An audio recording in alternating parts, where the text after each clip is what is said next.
Why I love Death Walks at Midnight.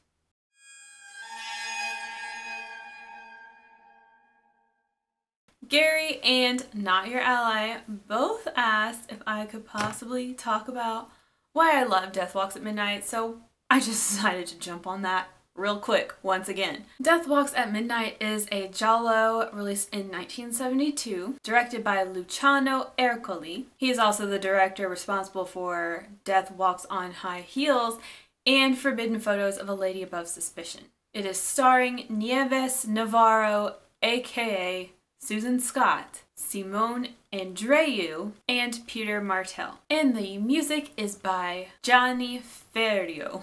So, a brief plot synopsis here. Death Walks on High Heels is about this model in Milan who takes a psychedelic drug as part of an experiment. While she's tripping, she sees a murder happen across the way. And nobody believes her. And it's just the whole story of like, she keeps seeing pieces of the mystery unfold and yet nobody is believing her. As grim as that sounds, it's actually a really fun time. Okay, so this video is gonna be made of spoilers. Plus, I think if you've seen the movie first, then it might, like, you might enjoy watching this video more. So I recommend watching the movie. It's free on YouTube and Tubi right now. So I'm gonna do my best to not walk us through the plot, and I'm just going to talk about the things I love or the things that stand out to me about this movie. So it's going to be just like me bullet listing through various elements that I like. What I did with the Forbidden Photos video. This isn't going to be like particularly deep. This isn't going to be a critical analysis, okay? This is going to be a shallow video. So if you just want to hear me very superficially talk about this movie, then you're in the right place. What do I love about Death Walks at Midnight? Well, first of all, like with Mini Jolly, this is a very pleasing, aesthetically, visually pleasing experience. Beautiful people, fashion, architecture, decor, scenery, Valentina's hair. Everything is just lovely to look at throughout the film. Specifically, I need to talk about Valentina's apartment. The opening scene has that like fiber optic lamp thing. Do you remember those? Okay, I remember them from the 90s during the 70s revival happening in the 90s. So Valentina's apartment, it has that cool fiber light. It has like this round bed that has a curtain that goes around it. It's just so cool. She has a giant portrait of her face almost serving as a headboard. It's up on the wall. And then she has monkey bars in there. Decor dreams. And this is one of those movies where, this is something I've talked about, I like when the movie has like the home, like a home base. You know the apartment, you know your way around the apartment, and it just becomes like a familiar place that you keep going back to as the audience. And I just really like that. Plus, her apartment's awesome. The next thing I love about this movie is the music, the score. It's very delicate and dreamy and feminine, but it still has this sort of ominousness to it. Like something's gonna go down. Obviously, it goes from the peaceful, happy moments to the funny moments to the dramatic moments, but I just really enjoyed it the whole way through. So that is a soundtrack that I will just listen to casually now. So our main character is Valentina. Now, first of all, that name is awesome.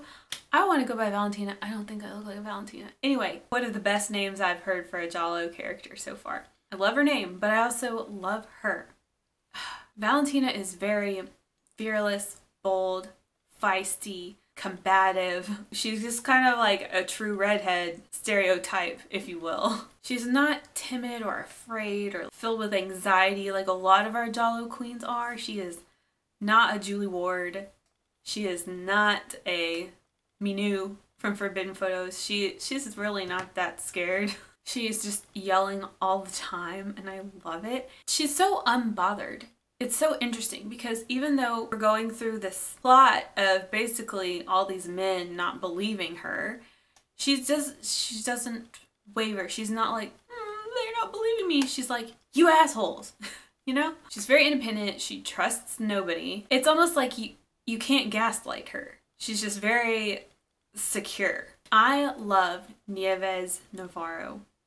It took me a while to like fully appreciate her, but now I'm just like, I'm in love. God bless her. Okay, so I do want to talk about a little bit of plot here. This is basically the moment that's described in the synopsis you'll see of this movie everywhere. So Valentina has this friend named Joe.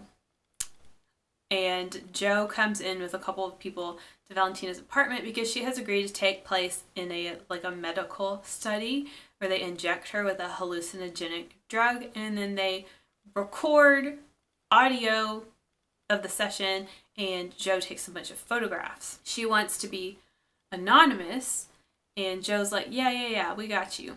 So she has like a blindfold on, and she says, don't use my name in the recording or whatever. And she gets injected with this drug, and that's just so scary. Edibles, injectables, something like once it's in you, you have no control. That terrifies me.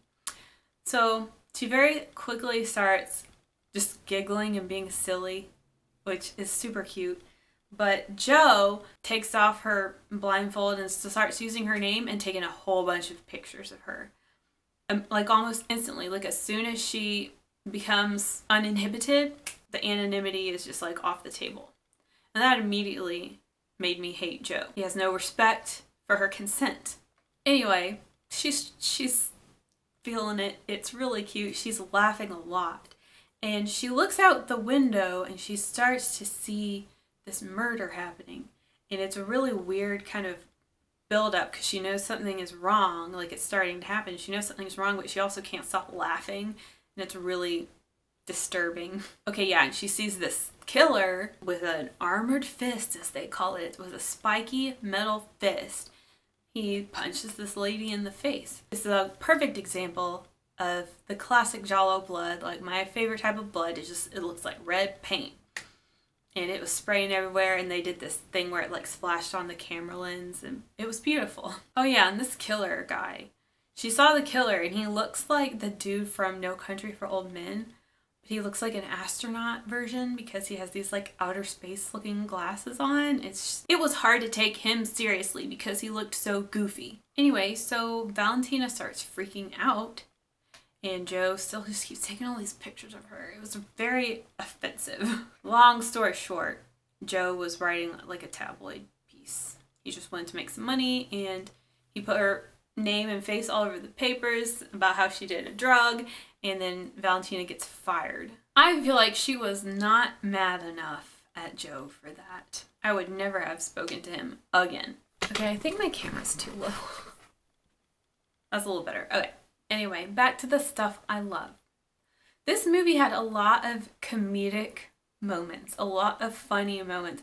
I laughed out loud several times while watching this movie, and I just appreciated that. They just like sprinkled that in. Valentina screams at Joe, "Before I'd shack up with you, I'd become a nun!" She also throws a rock through his window, and it was awesome. And this guy on the street was like, "Hey, you shouldn't do that." And she's like, "I'll throw rocks all I want!" The last funny moment I want to mention is when Valentina is storming out of the inspector's office at one point, and she like flings the door open and she hits this guy in the face, and he's like, "Ah, little bitch!" Next, I want to mention Stefano, which is like such a popular giallo name. Stefano. Stefano is Valentina's like boyfriend, and he seems okay or whatever. Like, he's not terrible looking, but later on, he just slapped her, and then I was like, okay, you're out. Luckily, though, she didn't take that from him. Val really takes no shit. Next thing I love about this movie that needs to have something said about it. Can we take a moment for Valentina's purse? It's literally like a full fox on a chain, and that is her purse. I don't know if it's a fox, but it looks like a fox. It was like awful, but also like kind of cute. The next thing I love about this movie is Valentina's social life. Similar to Forbidden Photos, we get some club scenes complete with weird wigs. Also worthy of a mention, what the heck is this wig that Valentina is wearing at the club? It's like made of metallic tubes. It's like made of wind chimes or something. I don't understand. Anyway, so the club is cool. Like, Valentina's got this flamboyant gay man as her friend, and he's hilarious. He's always got funny things to say. At one point in the club, we get a really drunk Valentina, and she's just so cute. She's so funny drunk. I'm sorry, I'm a fan. And then that like Tim Burton character looking guy comes up and tells her she's in great danger. Like, imagine being wasted and someone telling you you're in great danger. She's like, I'm in great danger. Another little like social life moment is when Valentina goes with her gay friend to his place and like a bunch of other people, and they're just having this like really chill after party, and all these candles are lit, and it's just so cool and so beautiful. And I guess I like to see Valentina just doing her thing. Like, it doesn't have to be with Joe, it doesn't have to be with Stefano. She just goes and does stuff on her own. It doesn't matter if she's like employed or fired or whatever. Like, she's got social stuff to do, and she's really just down for whatever. The next thing I loved about this movie was those darling little Japanese children that were staying with Stefano. They were so cute. You know, we don't see a lot of children in Giallo. I hope they're okay. We never saw their parents, and they really shouldn't be staying with Stefano. The next thing I loved about this movie is when Valentina was with Verushka, and Verushka got murdered, and Valentina starts like running for her life, running for her life or whatever, but she's got this big ass purse. And she's like running around, won't let go of this big purse. And it's just so relatable, so funny, because I know that would be me. My purse is huge, and it's with me everywhere, and you can't just drop it and run, but it's so funny, like, watching her fling that around. She is hanging on to that purse. The mystery in this movie, the actual like plot of the mystery, I thought it was really good. It didn't feel very dangerous. The bad guys just weren't that scary, but we'll get to that. The mystery itself, I really liked how everything eventually tied together. Like, you think this is a red herring or this is a red herring, but it turns out everybody that we're suspicious of played a role in this story. Like, everybody played a hand in it. And I like that it was kind of like all tied up together eventually. So yeah, twist. Stefano was the ultimate bad guy. He was just using Val for her apartment. Imagine your boyfriend picking you because of your apartment. Anyway, when he wasn't killing, he was orchestrating the kills. It was all him. Disappointing Stefano. But we already knew he was not boyfriend material. Okay, the Goons. We need to talk about the Goons. What the heck was that? I don't really like them. That one guy, though, you've probably seen him before. He's in a ton of movies. He looks like a deranged Justin Bieber. Well, he was so annoying with that maniacal laughter. Like, that was not scary. They just were not very threatening. But Stefano, I feel like he played a decent bad guy. But yeah, the Goons just made the whole thing a bit more comedic. Let's talk about the man fight at the end. A rooftop man fight. It was pretty satisfying. Usually those things just bore me and I just close my eyes. But that one was pretty good. And isn't it weird that by the end, Joe has become the lovable guy you're rooting for? Anyway, Valentina finally ends the man fight by shooting Stefano through the chest with a gun. Thank goodness. Uh-oh, though. Deranged Justin Bieber is still kicking. That's where the cops come in and they finish him off. Now we have a happy ending. Okay, you know how I said in the beginning I instantly hated Joe? Giallo has this weird way of taking someone who's really despicable, and then by the end you're like, they're not that bad because they're not the killer. So for example, like, yeah, he may be a really unfaithful husband, but he's not the killer. Like, he might be cheating, but he's not killing anyone. Or, oh, sure, maybe this lady has been blackmailing people, but she doesn't deserve to die. It has this weird way of, I guess it's like a lesser of two evils things, where someone's pretty bad, but when they're not the killer, they're suddenly not so bad. I cannot believe that by the end, I almost kind of like Joe and his cute little platonic friendship with Valentina, and then the charming way that he's always got an unlit cigarette hanging in his mouth and never has a light. And there we have it. Those are the things I loved and some things I didn't love about Death Walks on High Heels. Basically, every minute of this film I found interesting. Even though the body count is not that high and there's not like a lot of shock factor, I still found this highly entertaining. Honestly, I kind of like that there's no sleaze to deal with in this movie. It's just straightforward. We don't take a left turn down sex road. We just keep going. This movie is just very clever, very stylish. It has a nice pace and flow to it. It has engaging dialogue. And in terms of gore or violence or whatever you want to call it, we did get some brains smashed on the pavement. We got some bleeding eyes. We got, of course, the spiky fist in the face. We got a head smashed through a window. And we got some gunshots. I mean, it's not the bloodiest movie ever, but there's still decent amounts of thrills. Nothing too sickening, but it was still kind of like edgy and fun. It does fall a bit more on the tame side, kind of like Forbidden Photos, but it definitely takes it a few steps further with the violence. Okay, now I've only seen Death Walks on High Heels one time, and that was maybe even a year ago at this point. So this could be subject to change, but I would say I definitely love Death Walks at Midnight more than Death Walks on High Heels, though I did like them both. Now before we wrap this up, I have 3 questions.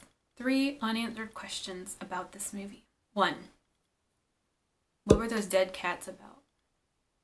Who was killing those cats and why? 2. Here's what I want to know. Did Valentina really see the murder? Like, did she see it in the window? Or was that some sort of hallucinogenic induced vision? We didn't really get to the bottom of that. Because if she was just seeing it, like, everyone else could have looked out the window and seen it too, right? Did she have, like, binocular vision when she was on those drugs? And my final question is, did anything even happen at midnight? Okay, my friends, I hope I did this movie justice. I found it a bit harder to explain why I love this movie than it was for me to explain Forbidden Photos. So I hope you had fun, hope you enjoyed. What did you like about this movie? I guess the giallo content's gonna keep coming because I just can't stop watching it and I can't stop talking about it. A bunch of people came up on here and started talking to me about it, and I really enjoy the fellowship, so stick around. More giallo stuff coming. Ciao!